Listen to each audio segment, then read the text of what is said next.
আসসালামু আলাইকুম বন্ধুরা, এটা হচ্ছে আন্তর্জাতিক প্যাসেঞ্জার টার্মিনাল বেনাপোল স্থলবন্দর। এদিক থেকে যাত্রীরা ঢোকে এবং এদিক থেকে বেরোয়। আর এই যে রাস্তার উপরে দেখতে পাচ্ছেন, এরা হচ্ছে বর্ডারম্যান, আপনার যাত্রীদেরকে নিয়ে গাড়িতে ওঠানোর জন্য দাঁড়িয়ে আছে। আর কি বর্ডারম্যান বলতে আপনার গাড়ির স্টাফ। আর এখানে রয়্যাল মৈত্রী পরিবহন দাঁড়িয়ে আছে যাত্রীরা ওঠার জন্য, এখানে এসে থামছে। এখনও সবাই আসতে পারেনি।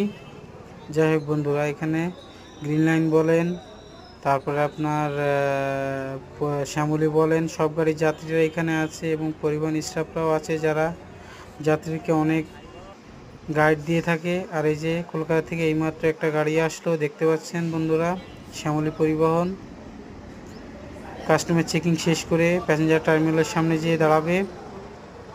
আর এই যে বর্ডারের মুখটা দেখেন, যেদিক দিয়ে আসলো এই যাত্রীরা, এই যে ইন্ডিয়া থেকে আসা যাত্রীগুলো উঠবে বলে গাড়িগুলো এখানে প্যাসেঞ্জার টার্মিনালের সামনে দাঁড়িয়ে আছে।